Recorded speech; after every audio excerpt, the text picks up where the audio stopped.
નમસ્કાર દર્શક મિત્રો, આપ નિહાળ રહ્યા છો સાઈ ગ્રુપ મીડિયા હાઉસ દ્વારા સંચાલિત નવસારી લાઈવ અને ઝટપટ ન્યૂઝ। દિવસભરની ઘટનાઓથી અવગત કરાવતું એકમાત્ર બુલેટિનમાં જુઓ દેશ અને દુનિયાના આજના મહત્વના સમાચાર।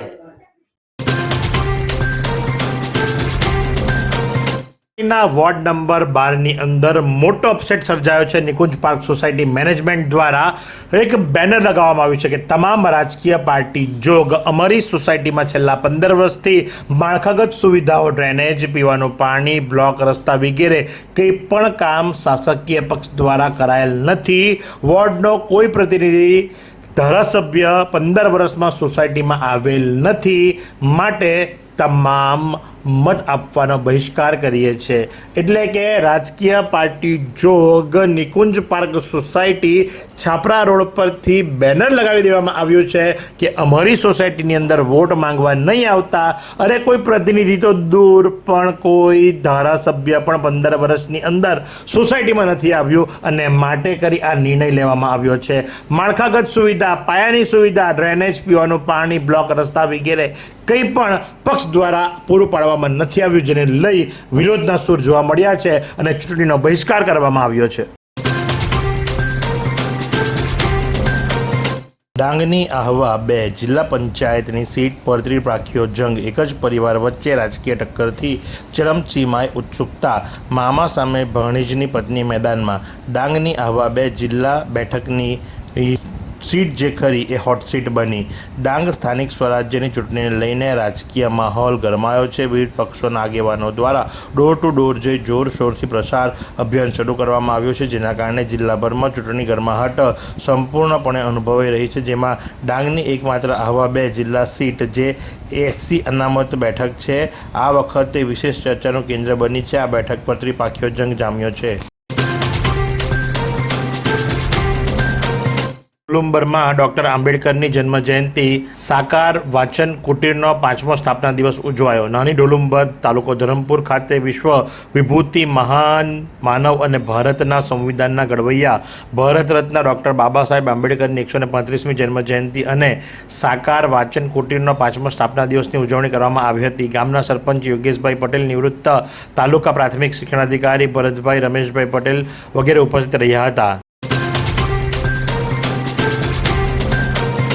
માનવતાને વરેલી સંસ્થા રેડક્રોસે પાણીની પરબ શરૂ કરી સેવાની મહેક પ્રસરાવી।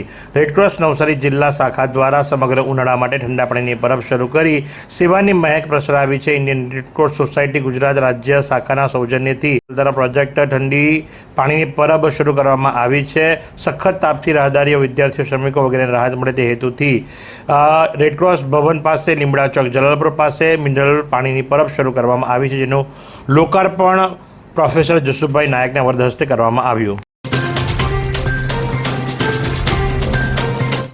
નવસારીના સાતેમ ગામની અંદર દીપડો પાંજરે પુરાયો। 2.5 વર્ષનો દીપડો પાંજરે પુરાતા ગ્રામજનોએ રાહતનો શ્વાસ લીધો।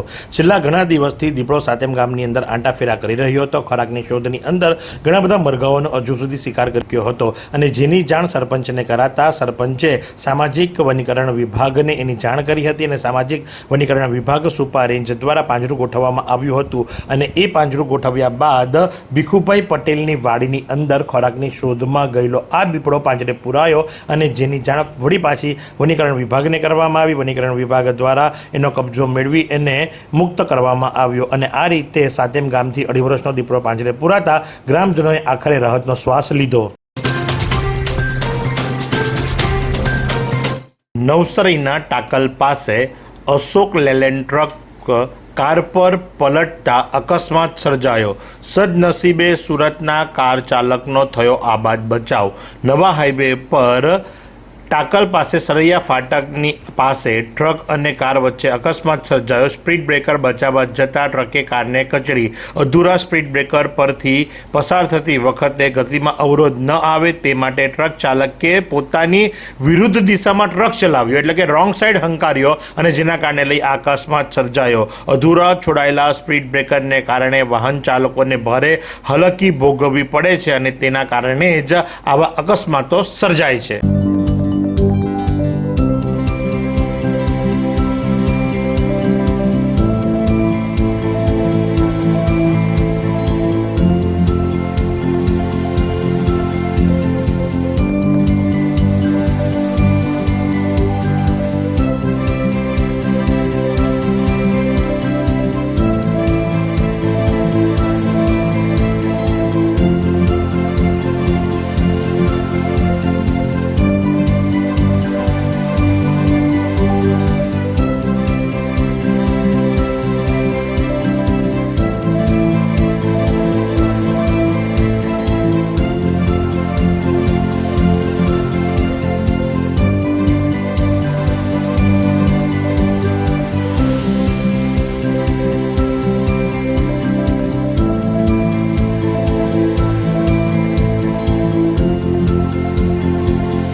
હવામાનની વાત કરવામાં આવે તો આજનું મહત્તમ તાપમાન 37 ડિગ્રી સેન્ટીગ્રેડ અને લઘુત્તમ તાપમાન 33 ડિગ્રી સેન્ટીગ્રેડ નોંધાયું હતું, જેના કારણે લઈ દિવસ દરમિયાન ખૂબ બફારાનો અનુભવ થયો હતો.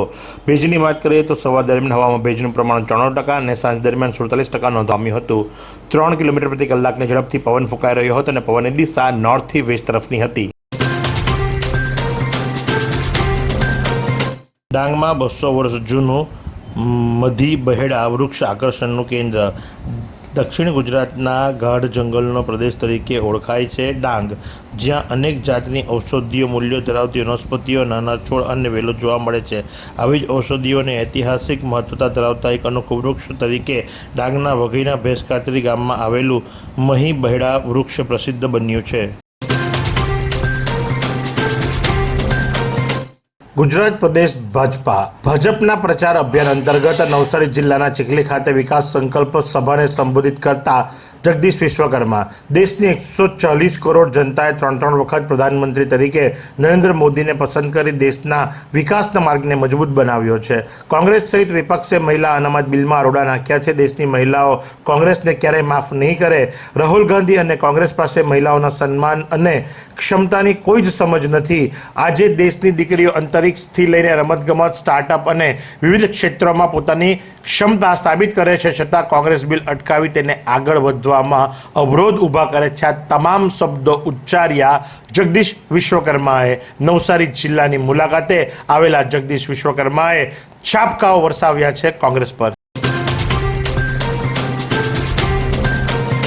ચીખલીના સાદડવેલ ગામે દમણગંગા વોટર પ્રોજેક્ટની ટાંકીમાં કલરકામ કરવા સીડી પર ચડતા શ્રમિકનું નીચે પટકાતા સારવાર દરમિયાન કરુણ મોત નીપજ્યું. પ્રાપ્ત માહિતી અનુસાર ચીખલી તાલુકાના સાદડવેલ ગામે સુગર ફેક્ટરીની પાછળ આવેલા દમણગંગા વોટર પ્રોજેક્ટ પ્લાન્ટની જગ્યામાં ટાંકી આવેલ હોય, જે ટાંકીને કલરકામ કરવા માટે રમેશભાઈ અમરાભાઈ પગી કે જે 41 વર્ષીય છે, રહે 306 માચીફળિયું, દલવાડા, પંચમહાલ, શુક્રવારની બપોરે સીડી ઉપર ચડી પગ લપસતા થાપાના ભાગે ગંભીર ઈજાઓ પહોંચી હતી. 108ની મદદથી સારવાર અર્થે ચીખલીની ખાનગી હોસ્પિટલમાં ખસેડવામાં આવ્યા હતા અને ફરજ પરના તબીબે મૃત જાહેર કર્યા છે. વધુ તપાસ ચીખલી પોલીસ કરી રહી છે.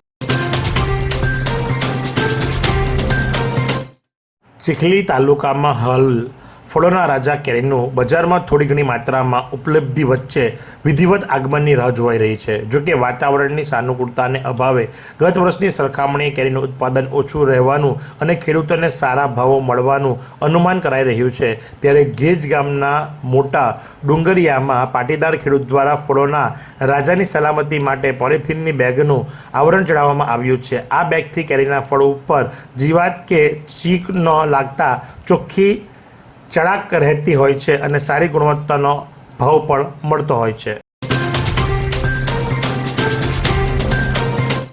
નવસારી નગરીમાં BAPS સ્વામિનારાયણ મંદિર દ્વારા આયોજિત ફેસ્ટિવલ ઓફ ઇન્સ્પિરેશન એન્ડ જોય ત્રિદિવસીય જીવન ઉત્કર્ષ મહોત્સવ 2026ની શરૂઆત કરવામાં આવનાર છે. આ કાર્યક્રમ તારીખ 24, 25, 26 એપ્રિલ 3 દિવસ ચાલશે, જેની અંદર દરરોજ સાંજે 5 થી રાત્રિના 10 વાગ્યા સુધીનો રહેશે. પ્રેરણાદાયી વ્યાખ્યાનો, જેની અંદર પ્રથમ દિવસે પેરેન્ટિંગ કળા આ વિષય ઉપર જીતેન્દ્ર ટીમ્બિયા લાભ આપશે. બીજા દિવસે મોટિવેશનલ સ્પીકર શૈલેષભાઈ સગપરિયા સુખનું સરનામું આ વિષય ઉપર અદ્ભુત વ્યાખ્યાન આપશે. અને ત્રીજા દિવસે વાસ્તુ અને વિજ્ઞાન વિશે જાણીતા વાસ્તુ વિષયક મહેશભાઈ ગોંડલિયા અદ્ભુત રજૂઆત કરશે. સાથે BAPS સ્વામિનારાયણ મંદિરના પૂજ્ય પૂર્ણકામ સ્વામી એટલે કે કોઠારી સ્વામી તથા અન્ય સંતોના આશીષ પ્રાપ્ત થશે. આ જીવન ઉત્કર્ષ મહોત્સવનો મેસેજ નવસારીની દરેક વ્યક્તિને મળે અને અદ્ભુત બાઇક રેલીનું આયોજન કરવામાં આવ્યું. આ બાઇક રેલી આજરોજ એટલે કે જલાલપુરથી નીકળી રેલવે સ્ટેશન, ફુવારા, ગોલવા ટાવર, પાછેટડી, Junathana circle, BAPS circle, Lunsikui circuit house થઈ અને જમાલપુર BAPS મંદિર ખાતે વિરામ પામી. એવી કઈ હોસ્પિટલ છે જ્યાં કેન્સર માટે સર્જરીની સેવા હોય, કીમોથેરાપીની સારવાર હોય, રેડિયેશનની સારવાર હોય, PT CT સ્કેન હોય, કેન્સરની પેથોલોજી હોય, મેમોગ્રાફી હોય, એટલે કે બધું જ. હા, બધી જ સારવાર એક જ હોસ્પિટલમાં હોય. તે છે નવસારી નિરાલી કેન્સર હોસ્પિટલ.